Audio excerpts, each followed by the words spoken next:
Hello friends, DCY Stezzer here, and today we're going to be covering the automatic crafting table. For those of you who are on the server, you probably would have seen me faffing around with these yesterday.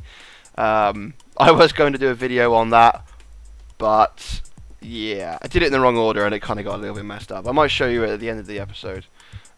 This is my anti-annoyance shield. I keep this up for when people try to muscle their way into the recordings and get in the way of my camera. So the automatic crafting table is another aspect as to why buildcraft doesn't suck. The automatic crafting table basically allows for you to line up crafting that you want to do, but you don't want to have to do it yourself.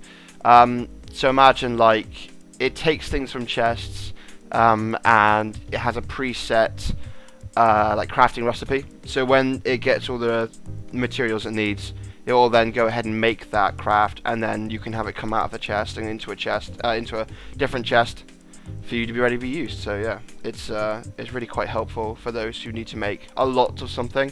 A good example would be like a solar panel. Solar panels are notoriously hard to make, so people often use automatic crafting tables to make it much easier to make. Also, the one I'll be showing you in a moment is for overclockers, because people need sometimes stacks of overclockers, and again, they're a pain in the ass to make. So let's get started. So all I've done here is I've got two energy condensers with some energy collectors around them. Now obviously you could replace these energy collectors with blaze rod generator with a dark room, or you could just, when you wanted to make them, just throw EMC in there by hand. You wouldn't necessarily need these collectors, but I've just got them there to make things a little bit easier. This is obviously overkill, but this is just going to be powering an extractor, which I'm going to have here in a moment. So don't worry about that. That's just standard power. You can power the extractor with whatever it is you need. And I don't have one in my inventory. As you can see, I am doing this in creative, as I've been rather busy lately and I haven't had the time to make all of this by hand. I'm just going to get an extractor into our inventory. I'm just going to put it in there. Okay, so let's get started. So I'm going to be using an example as a copper cable. Now, for those of you who are good at Tekkit or ever played Tekkit, copper cable consists of 3 copper ingots in the middle with rubber above and below.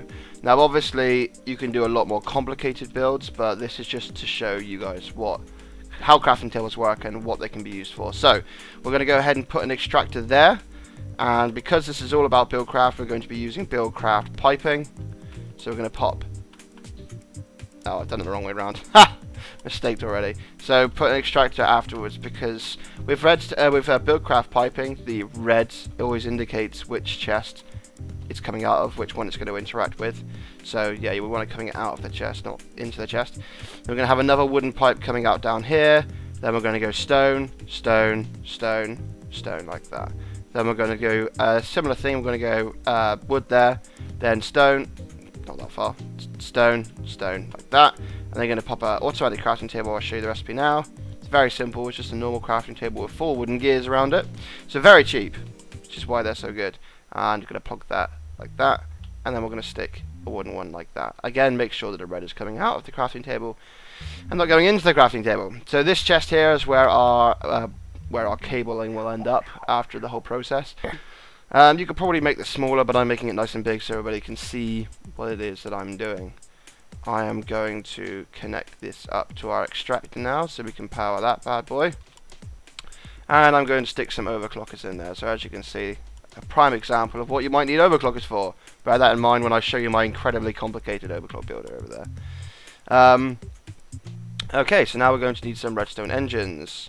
Now, redstone engines are used to take things out of chests or interacted out slots with buildcraft. A lot of people don't use these anymore. They use filters, but redstone engines are a lot cheaper. So always, if you can use redstone engines and it's not like an issue, then I would just suggest using them. We're going to tidy that up a little bit actually.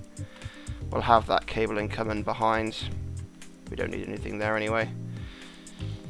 Okay, the reason why I'm using green blocks is because I like to see when my engines are turned on. It's a very simple way of having an indication as to when your engines are actually turned on.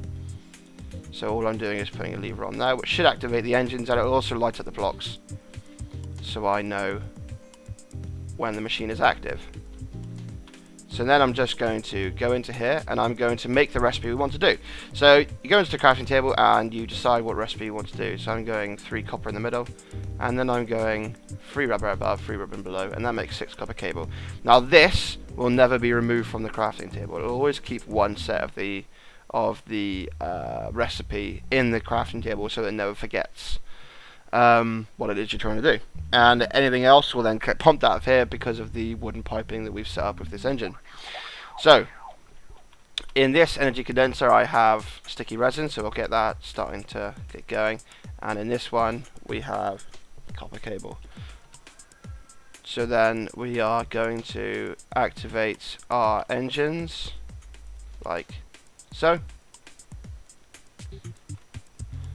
Right, so now let me explain to you what's happening. Sticky resin is coming from the chest, get by the wooden pipe, and going into the extractor. The extractor is extracting it and turning it into 3 rubber.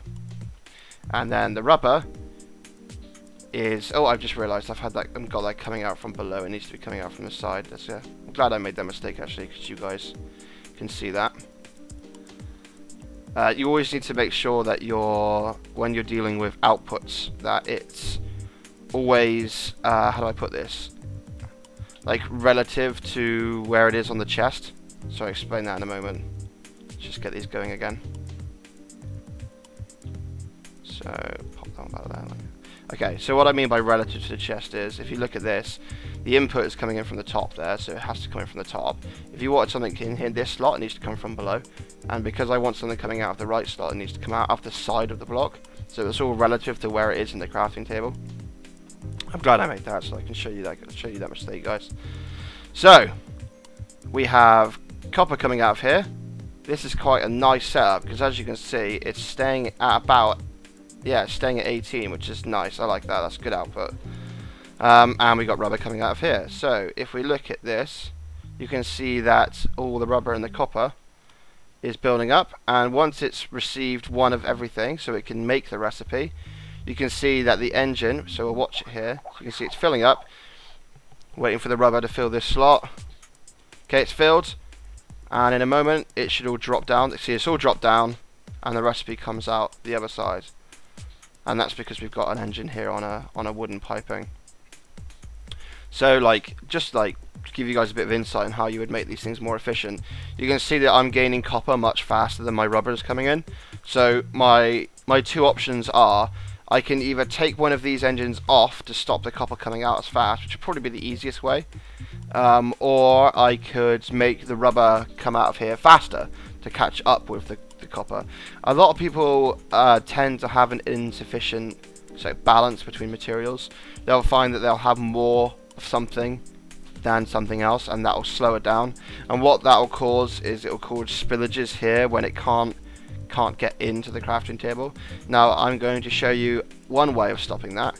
If we break that and we break that, crafting tables have been programmed to interact with chests, which is quite handy. So what will happen here is the rubber will get put into that chest, but it won't go into the crafting table. These numbers won't go up, it will just stay in the chest. So as you can see, we'll wait until it's built up enough, and then it should disappear. There we go, and it's just gone back down to 1.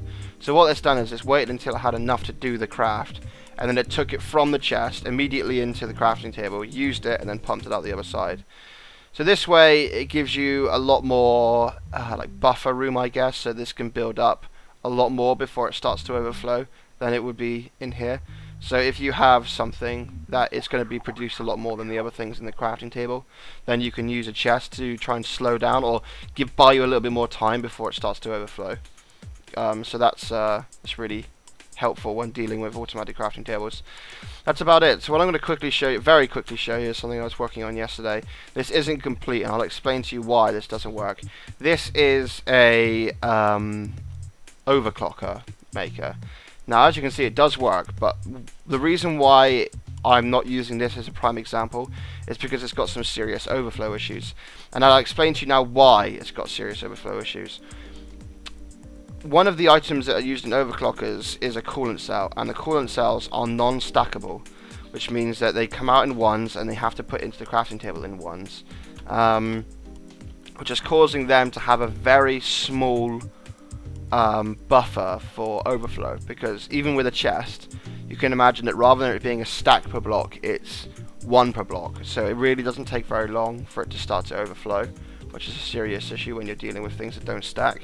But more importantly is I put engines onto these squares. Now what you need to remember is that engines will eventually warm up, and when they warm up they will make things come out of these pipes a lot faster.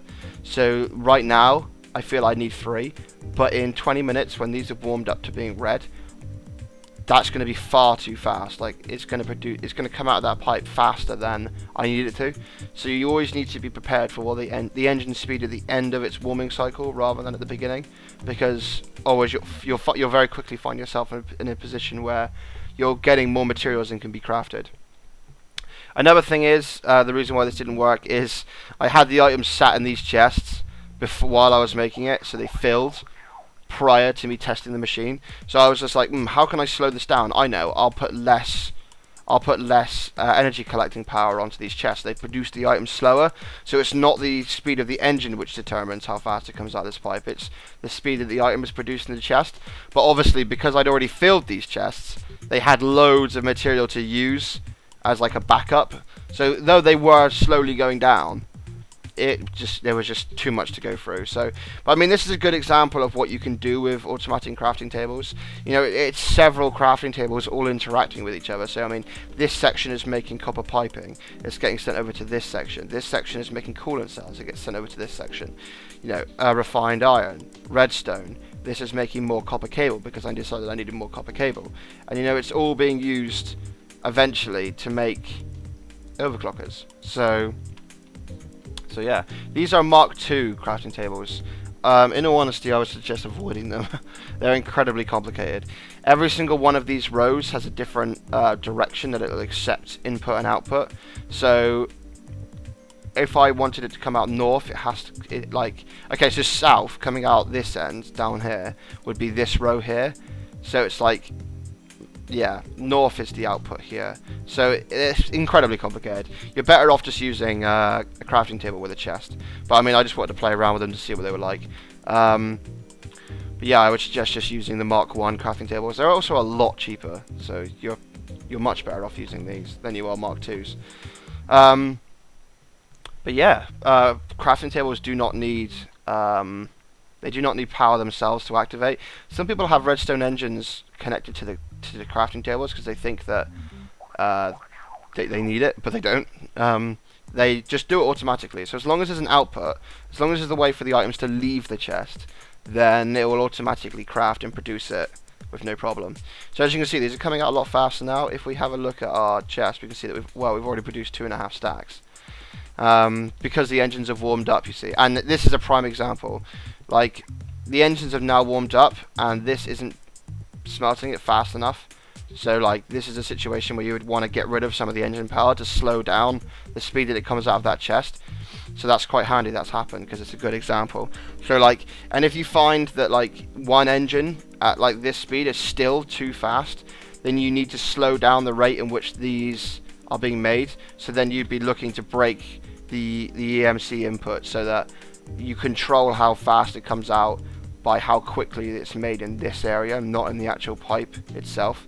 And that is the reason why that didn't work, because these chests were already full, so I couldn't use that method to slow down its production. So yeah, so that's just a quick tutorial on crafting tables, automatic crafting tables. I know some of you were struggling with yours. It's pretty much just a method to exercise your creativity, because they can be as complicated or as simple as you want them to be. You know, I could have like a 10 automatic crafting table system which all made different sections of a build and all brought it together, or you can just have one making something that you don't really like making lots of. So it's very much up to you. So yeah, if you want me to do more complicated builds, or you want me to do maybe a video just on Mark IIs, or if you want anything else really on crafting tables, then leave comments below and I'll try and make a video on that. But this has been episode 2 of the Why Buildcraft Doesn't Suck series. I've been Stezzer. and I'll see you next time.